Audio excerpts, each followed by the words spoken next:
Hi everybody! You might be wondering, hey Mr. Pukebeard, I saw the title, I thought you were playing the dwarves again. Why are you clumsily painting the map with the ogre tribe of Orlazam while playing the centaur tribe of Northern Wind? These are not dwarves, they're centaurs. Well, my answer to that is, be quiet. Can't you see I'm busy? I'm painting the map with the ogre tribe of Orlazam while playing the centaur tribe of Northern Wind. The purpose of this campaign was simple, I thought. I wanted to combine my two favorite things in EU4 and Anbennar, dwarves and hordes. And what better choice than Orlazam as Dihr, the Ramboys.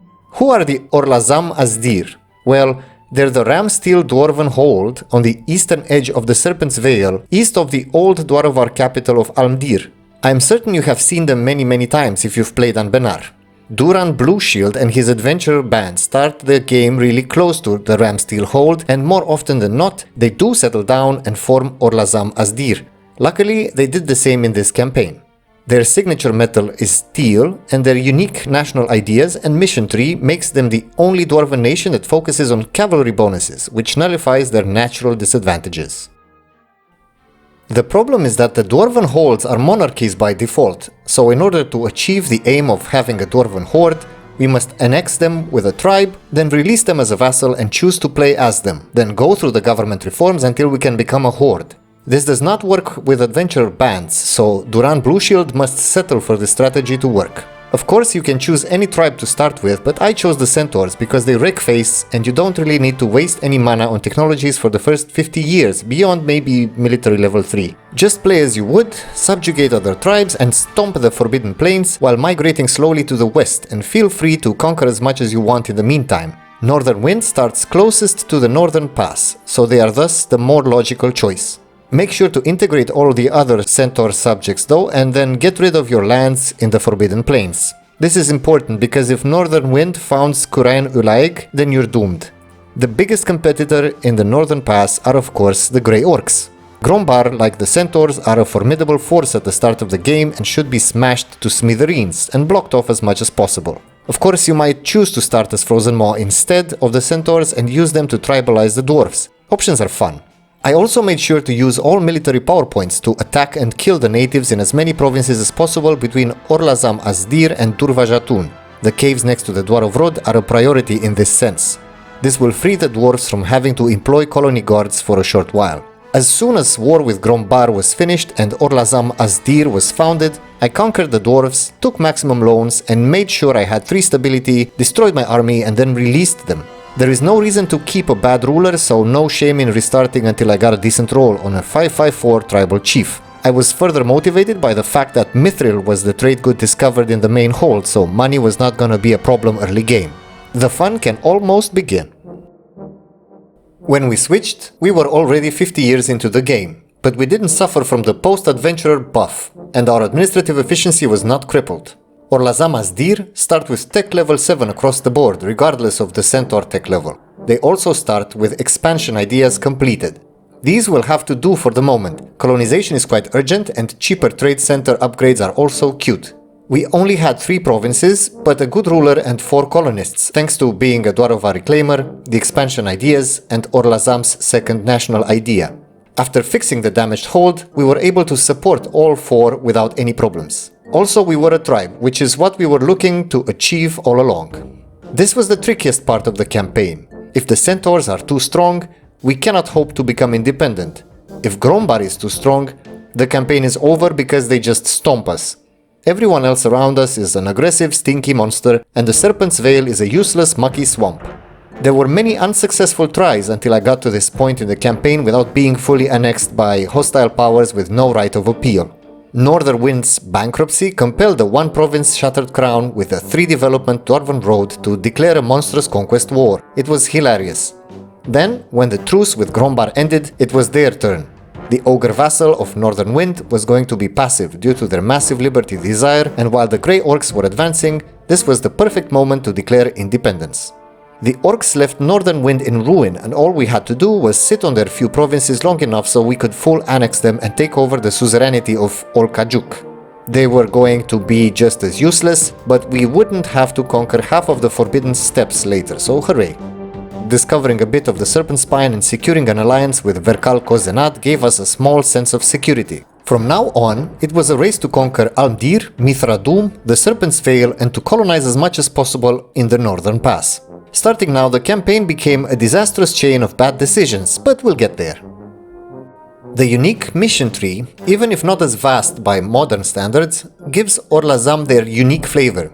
They have two major branches. The left branch focuses on expanding into their ancestral grazing lands and tending to their cattle, while the right branch concerns itself with growing and expanding their steel industry, which is used for the benefit of their cavalry corps. Colonizing Horn River and North Vale will create a bulwark against the future incursions of the Grey Orcs. Conquering Dihr from the goblins was a cakewalk, and holding the common terrace grants access to a cheaper version of the irrigation restoration option that will generate livestock in the state instead of the usual grain, with the help of a wise natural scientist. Internally, Orlazam must colonize old Daringrod, now a small chain of caverns, and restart the old Rashtunad steel forge. They have the choice to install iron in their capital hold, but having Mithril already there was simply superior. They expand their iron mines in their lands, and it was very important to keep autonomy low for the missions, but also for the faster accruing of government reform progress. Iron is used for superior weaponry, which is used to outfit their cavalry, and it is eventually replaced with stronger and lighter mithril equipment supplied by the capital hold and by the reclaimed hold of Mithradum. In this game, I decided to let the goblins manage the recaptured holds. Orcs had to be purged though. Expansion is encouraged to the north and towards the hidden Respite state, which is also cleared for livestock and tooled for extra goods produced. The Saltgrass Lake province is especially productive, and breeding pens are constructed, making cavalry slightly cheaper.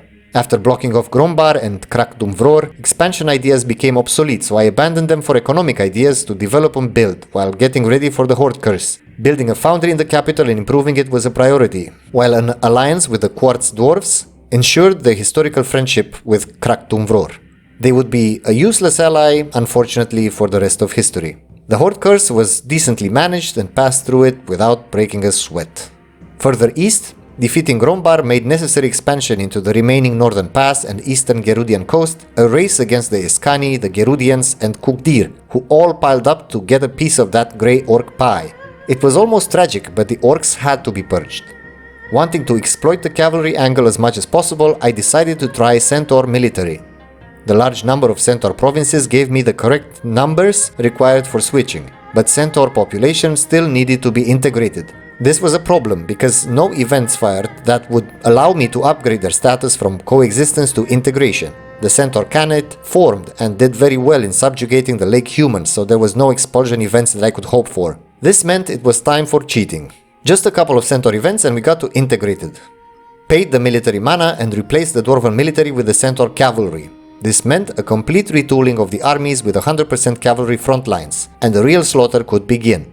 The nasty manpower malice from switching racial military would be mitigated somewhat by adopting the first two ideas from the quantity idea set. Not long after that, the Horde government could finally be adopted. This gave the usual force limit, manpower, years of separatism, and extra 20% movement speed bonuses. With a new Horde Casus Belli and full cavalry army, Escan would be the first region to feel the power of the ram-riding centaurs from the Serpentspine. This seems like a good time to talk about the ideas of the Ramboys. First and foremost, dwarves avoid cavalry at all costs due to the specific malices of dwarven military. These malices are minus 20% cavalry combat ability and minus 25% cavalry to infantry ratio. This translates to the fact that an expensive unit type is weak and needs a lot of support, while also being ineffective in the dwarves' natural setting. As traditions, Orlazam's Dihr gets a 10% larger land force limit and 10% more movement speed, which counteracts the dwarven natural speed penalty. The first national idea is originator of the ram cavalry. The renowned charges of dwarven ram cavalry in fact originated from here. The first ram rangers started life as frontier woodsmen and farmers, who later formed a close bond with their native rams. The implication here is that 20% extra cavalry combat ability and 25% extra cavalry to infantry ratio annuls the natural dwarven cavalry penalties.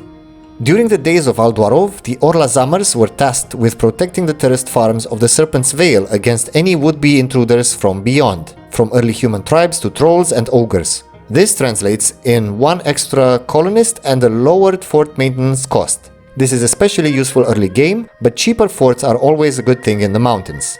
Before the age of chromium, adamantium and mithril was ram steel. The steel was first forged by the ancient proto-dwarfs who trained their rams to hit heated sheets of metal in order to harden it more than any ordinary dwarf could. Known for its hardness and durability, ram steel would go on to be the favored metal for many warriors. Ram steel battering process grants a predictable 10% production efficiency. They receive +1 land leader maneuver, learning from the charge of Tednur Fourfoot, the greatest of the ram lords in Orlazam, who famously led a devastating cavalry charge against one of the largest goblin hordes in history. The charge was deep underground in the dwarven highway, and records say that the cavalry's wake was so destructive that the infantry following kept slipping and sliding on the mashed and slushed innards of the goblinoids. The Ramboys are also famous for their cooking, not only for their ingenious use of rams. By the time Aldwarov was founded, the days of ram steel dominance was long over, and many dwarves focused and cultivated their mastery of meats and cattle. The Orlazam lamb became a staple in the halls of the dwarven kings, known for its juicy meats and flavors from the surface that were relatively unknown to the underground dwelling dwarves. These cooking techniques would eventually be rediscovered and converted into a 10% bonus to tax income. The Hornwall punishment, which grants a 20% discount to harsh treatment, was an infamous practice of the ram lords against disobedient subjects. It consisted in lining up the offending dwarves against the wall and having rams smash into them. Finally, Katogir's theory of fresh air attributed the fall of the Dwarvar to the overall neglect the dwarven race had over the surface. He claimed that a healthy dose of oxygen would make dwarves more resilient to disease and fatigue, and through this theory, Orlazamers get a 10% faster manpower recovery speed. Wrapping up the idea set is a 10% shock damage bonus. Overall, the ideas are not fantastic. Their only highlights are the speed and cavalry bonuses. The rest of the bonuses are not outright useless, but are not very impressive. Unfortunately, we'll be stuck with them for this campaign, so there we go. The ends of the mission chains are pretty easy. Ogre lands in Farmăița were seized and a spy network was created in Birzar Tanchez so that the Ramboys could steal the Gelkali ram breeding techniques. Having an advanced forge infrastructure in Orlazam as Dihr and the trading in mithril bonus allowed the perfect pairing quest to combine the advantages of ram steel and mithril to bestow an extra 10% cavalry combat ability bonus. This would have been slightly higher with a trading in iron bonus, but it's not critical to have it. My ogre subject began to renounce their monstrous ways in the meantime, so it was a good time to start annexing them. So I ditched quantity ideas for influence in order to annex them faster. They were a huge and useless subject, so it was about time. Finishing the 2 mission 3 branches made the retooling our core mission available. This is where things really broke down. Retooling our core made us choose between focusing on shock or fire when further upgrading our cavalry. Shock damage comes with extra flanking ability, while fire damage increases cavalry to infantry ratio and mitigates fire damage taking a little bit. Long story short, the shock path is ideal if you're a centaur military horde, counting how there's a 25% shock bonus when attacking in flat terrain as a step horde. The problem is that both paths require you to have dwarven military. I completely missed this requirement, so I had to change military back to dwarven as soon as the 10-year cooldown from the retooling our core event passed, so I could continue down the mission 3. This was very painful and made me regret changing to centaur troops in the first place. There is no way to do this via console, so I had to suffer through the manpower and army tradition penalties some more. Having dwarven military again meant that the more viable path was the fire one, so I could keep the 100% cavalry to infantry ratio. Taking the shock route would mean that I still had to employ infantry, and I wasn't about to switch militaries a third time. Better planning would have made for superior centaur cavalry with obscenely high shock damage and blazing speed, but then I would have sacrificed 30% fire damage and 30% siege ability. After choosing the cavalry development path, we were tasked to develop the breeding pens in Saltgrass Lake into a new officers' school and grounds dedicated to train the new war rams. The Razam headquarters made cavalry cheaper by 20%, which added up nicely with the newly acquired Horde ideas and with the fact that the Ramboys were trading in livestock, up to a total of almost 65% cheaper cavalry cost. The ram steel and mithril pairing is eventually replaced with full mithril ram armor for a total bonus of 25% cavalry combat ability if the trading in mithril bonus is active. With mounted pistoliers trained, powder kits installed in the ram saddles, and with mounted gun batteries also deployed on them, the fire damage upgrade chain was complete, and the war rams would be spreading panic and chaos across Escan. Influence ideas had to be ditched for administrative ideas for the cheaper core creation cost. All Escan was razed to the ground, and while trying to dodge coalitions, the aggressive expansion of the Orlazamers eventually drew the ire of the kingdom of Gaved. Having Gaved join a coalition was unacceptable, so they were also attacked and their eastern borders were captured and razed. At this point you would be free to change the military type, but I was already tired of the transition, so I just decided to stick with the dwarven rams. Now, being a Serpentspine dwarf horde is very strange. Dwarves have a naturally tall gameplay, but having a horde government removes all estates and leaves you with the tribes. The tribes are an awful estate. Their missions are terrible and their privileges are lackluster. The biggest loss is the lack of access to the mage's estate. The aid construction spell is extremely useful for dwarves, mostly due to the decreased construction time it offers. Later down the line, the artificers will also not be available, and thus access to the super fast elevators invention, which also decreases construction time in holds, is lost. Not to mention the other great inventions. All these sacrifices result in very slow hole digging times late game, but this is the price to pay for unlimited monarch power points, unlimited casus bellis, and a global 33% discount on Conquer development. One extra estate that could be invited does hide in Castonath.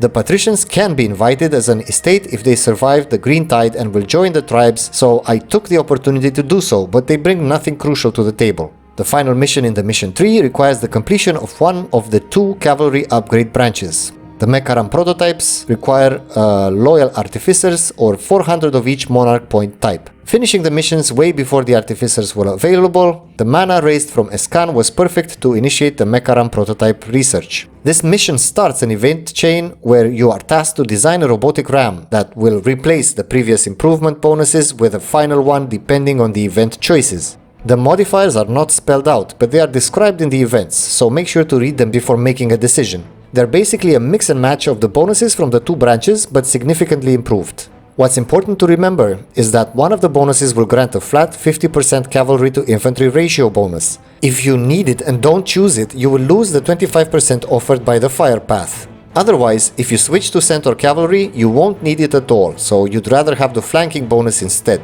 I went for the Mecharam prototype Mark E, which was an upgraded fire damage set of bonuses with 10% extra movement speed.